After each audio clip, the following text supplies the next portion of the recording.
Hey guys, this is Ed here, and so I wanted to talk about the last few games for the Warriors. Um, and it's kind of been disappointing, not gonna lie. It's really disheartening to see how many mistakes that I've seen in these past three games. Tonight it was very needed. This victory against the Rockets was much needed, right?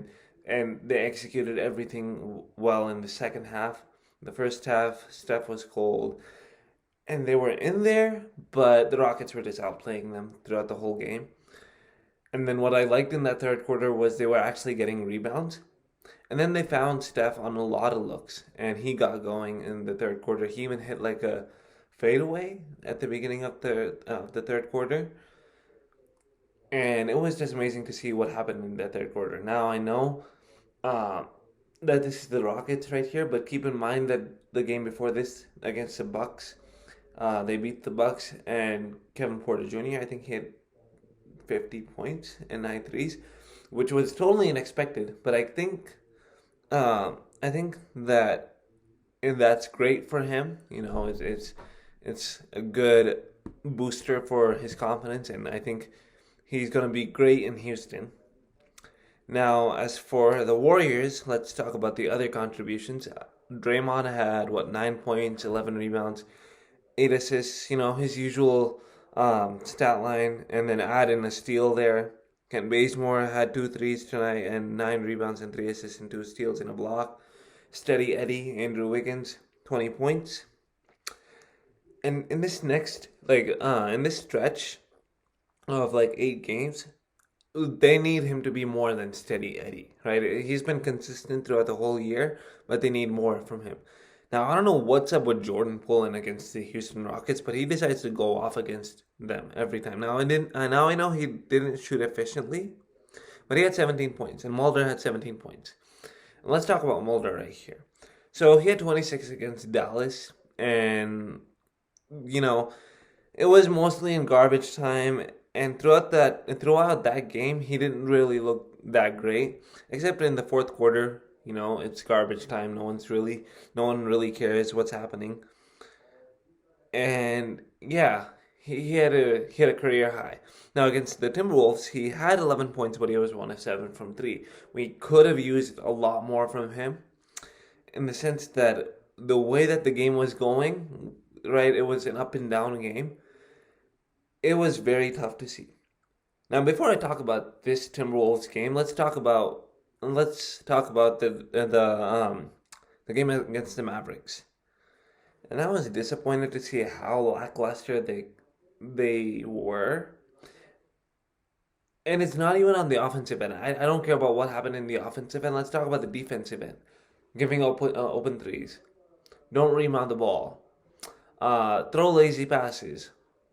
You know what? Just give up and just give them open baskets, right? And that's the defensive plan that the Warriors had. It doesn't help that they were missing shots and missing free throws and missing everything. You know what's the worst thing that I have ever seen my in like basically ever since I've started watching basketball, I have never seen anyone score 29 points in a half. I have never seen that. Like it actually amazes me to see how lackluster they were offensively. No offensive flow. Steph dribbles into trouble. Um, and then no one was making their baskets. It seemed like there was a lid at one point when Steph drove for a layup and he rimmed it out. Like there was a lid on the basket. Now I know they got better in the second half, but by that point, the Mavericks were already going. Like they got going. Now I want to talk about the Celtics and Spurs game and how this really helped the Warriors. But if you have a 32-point lead, right? It doesn't matter if you're the worst team or the best team in the league. You can't blow it up. You don't have any excuse. Like, I'm sorry that happened for them, but there is no excuse. Now, congratulations to Jason Tatum. He had a career high 60 and he carried them. But you cannot blow a 32-point lead. right? If Tatum scored 60 and they still were getting blown out, then the narrative would have been that Tatum was stat padding, right? Or he was trying to carry his team and he just couldn't do a lot. But now the narrative becomes that Jason Tatum carried his team from a 32-point deficit, scores 60 points in a win. That's the narrative that forms right there. And plus, the Warriors just overtook them for the ninth spot, and San Antonio is going to play the 76ers their next game, which I doubt they will win against. But let's see what happens. And speaking of the Warriors' fortunes, Memphis lost today. That's great news for the Warriors. Congratulations to Cole Anthony, the game winner and everything. But that becomes so huge for the Warriors because now they are only down by how many games? By a half a game. So if Memphis loses this next game against, let's see, who are they playing? They play. Hold on. They play the Knicks. If they lose that game and the Warriors somehow manage to win against the Pelicans, that's going to be huge because the Warriors are going to get pushed to the 8th spot and the Pelicans will be pushed to the 9th. I don't know what to say about the Pelicans because they have a lot of potential, right? They have the potential to be in the playoff spot, but some of their late game execution was questionable. It's very questionable. Zion, the new point forward, I don't know what to really think of it. At first, glance, it seems really cool, but I don't know. I just don't have a good feeling about that. I think they need a more point guard that is able to really score the ball or facilitate. I know Lonzo can do the facilitating part, but they need someone who can consistently score, and provide a lot of support. Not saying Lonzo doesn't provide any support. I just think they could use a better point guard than him. Now, speaking of Lonzo, he had, 8 threes today? That's pretty cool, but this happened in overtime against the T-Wolves, which now they won 5 games in a row. Damn, that's cool. But yeah, no, they didn't win 5 games in a row. They had their streaks snapped today. But the Pelicans, 37 points from Zion. B.I. had a really tough game, 14 points. Willie Hernan-Gomez, I think he's starting. He had 12 points. Lonzo Ball, career high 33. I don't know what to say about Eric Bledsoe right here because he's very miss. If you were to, in the term hit or miss, he's more likely to miss than to actually hit anything. So I don't think the Warriors necessarily have to worry about him offensively. Defensively, it might be a different story because he's probably going to guard Steph. Him and Lonzo are going to take turns or double team him. So that's going to be a different story. But I don't know what to say about their bench because looking up and down their roster, it seems like on paper they can get to the playoffs. But that is if we're looking at the good side of things. We don't bring up their weaknesses. And that's what's really hurting them right now. It's that their weaknesses show up more than their strengths. James Johnson. Wow, that's a name that I haven't heard in a long time. He had only 5 points. Yen Gabriel, right? I don't know who the hell he is, but he seems like he's a decent rebounder. Najee Marshall, I think he's a good 3-point shooter. Jackson Hayes, you have to watch out for him because he's going to crash the boards. He's going to do alley-oops. He's going to block shots. And yeah, that's about it for the Pelicans. Now, I think Draymond will take a turn on guarding Zion and maybe Andrew Wiggins. Whatever it is, I think Zion's just going to overpower them. It's that right there. He's just going to overpower them. He's going to get to the lane. He's going to dunk it. And then I think Lonzo and Eric Bledsoe will guard Steph. So that's going to be another problem. And so the matchup that we're going to have to really look at is Andrew Wiggins and Brandon Ingram. Right? The two scorers, right? The secondary scorers who no one, I guess you get like I guess Brandon Ingram gets a lot more attention than Andrew Wiggins does, but they get the second most amount of attention in their team, or the third most. Yeah, that's about it for the Pelicans. Now I want to talk about this game on the against the Rockets. I know I've talked about it before, but I just want to talk about a few other things that I haven't talked about. And it's that the Warriors actually won the rebounding battle tonight. If they do that, they will win games. Right? You don't finish a defensive stop without a rebound. And that's what the Warriors don't have, right? It's as simple as checking someone, right? It's as simple as just putting a body on someone. Then, if you can't get that rebound, you've done your job such that someone else can get that rebound because everyone's bodied out. So now someone else can get that rebound. So if you just box out, you are helping the team so much. No, you know what happens? And you know what happens? Three guys are standing around the rim, and I'm talking about the Timberwolves game. And Joshua Okogie just comes up and gets the rebound, and he, by the way, he's feet away from the rim. That's what happens tonight. I was really happy to see that the Warriors competed rebounding wise. And then Steph happens in the third quarter. But if you just look at his numbers, he shot really inefficiently. 9 of 23 from the field. But keep in mind he was 2 of 12 in the first half. And then he just decides to go Super Saiyan mode in the third quarter. That's like we need that every game from him. And it was really good to see that he got his rest because he's gonna need a lot of it. And he's gonna play a lot against the Pelicans and he's gonna be harassed around, defended really well. So he needed this rest right now. Now we got to see a lot of Alan Smiley.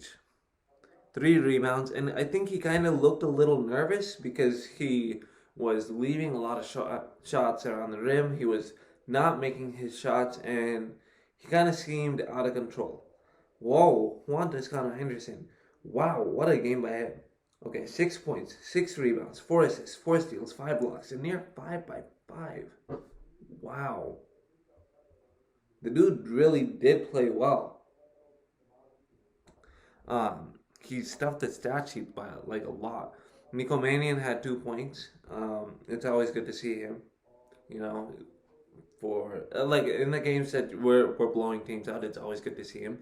Not necessarily when we're being blown out. Now, Kenyon Martin Jr. I don't know what to say about him. Right, he had 16 points, but I don't know where his career trajectory is going to be. Same thing with Jay Sean Tate. Not with his broke 3-point shooting jump shot.